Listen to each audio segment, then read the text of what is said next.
प्रेम दिलों की बात है, ना कि शरीरों का।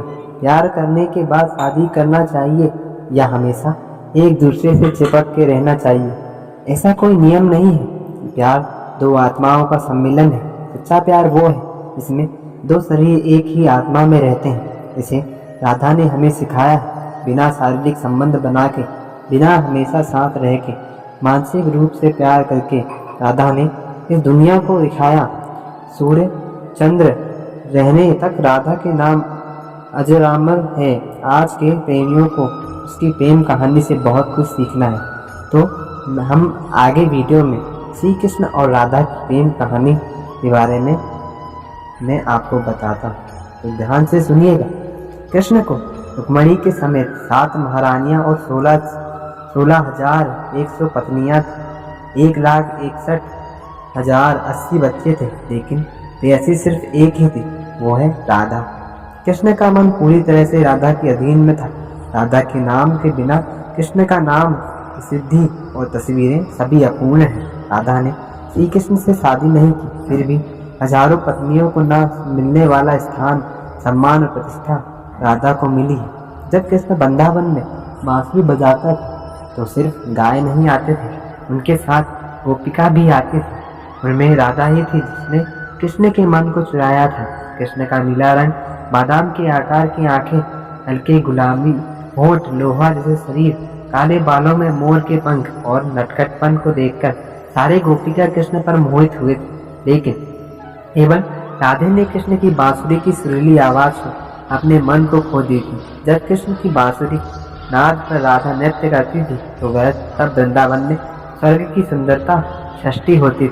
राधा ने कृष्ण का मन चुरा लिया, एक चोर जो हर घर में मक्खन चुराता था। जब कृष्ण से शादी करना चाहता था तो उसने उससे शादी करने से इनकार कर दिया। इसके पीछे मजबूत और पवित्र कारण थे। राधा को 6 साल की उम्र में आयान नाम के एक सैनिक के साथ बाल विवाह हुआ था, लेकिन उनकी शादी के 1 साल के भीतर ही आयान का निधन हो गया। उसके बाद कृष्ण को राधा मिली। वह कृष्ण से 3-4 साल बड़ी थी। राधा को पहले ही शादी हो चुकी थी, इसलिए वो अपनी मूर्खतापूर्ण भावनाओं को छुपा के रखी और उसके पास कृष्ण के लिए सिर्फ प्यार की भावनाएं थी। वो कृष्ण से प्यार करती थी, लेकिन वो उससे शादी करने से इनकार कर, क्योंकि वो पहले से ही शादीशुदा थी। इसके अलावा उसके मन में ऐसी हीन भावना थी कि कृष्ण राजा होने वाला है, लेकिन मैं गाय चराने वाली साधारण गोपिका हूँ।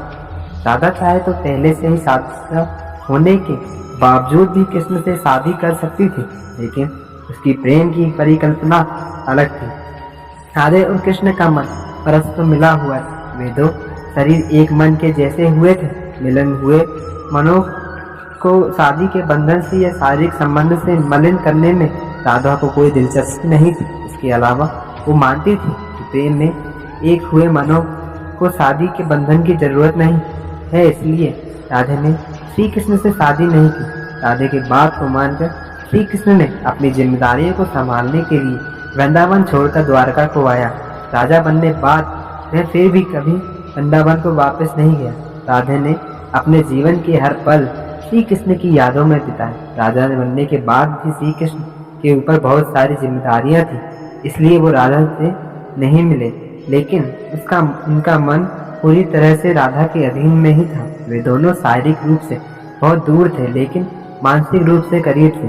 एक दिन राधा ने दूध गर्म करते वक्त अपने पैर पर गर्म दूध को डाल दिया, लेकिन उसके बदले में कृष्ण के पैरों पर छाले हुई। ये घटना उनके पवित्र प्रेम को समझने के लिए पर्याप्त है। वे दोनों आत्मसाती थे। राधा हर पल श्री कृष्ण का आने का इंतजार करती थी, लेकिन वे वृंदावन को नहीं आए। आखिर में बूढ़ी राधा उन्हें ढूंढती हुई द्वारका गई। उन्हें आखिरी बार कृष्ण को देखकर अपनी इच्छा पूरी की। कृष्ण ने आखिरी बार राधा के मन पसंदीदा बांसुरी राग को बजाया और उसके बाद बांसुरी को तोड़कर फेंक दिए। उसके बांसुरी ताल पर 4 कदम नाचकर राधा हंसते हंसते अपनी जान छोड़ दी। तो दोस्तों, प्रेम का मतलब सिर्फ संबंध नहीं, बल्कि प्रेम आत्माओं का जो मिलन होता है। तो आप इन बातों को जरूर समझ गए होंगे। तो मैं मिलता हूँ अगले वीडियो में। अभी के लिए जय श्री कृष्ण।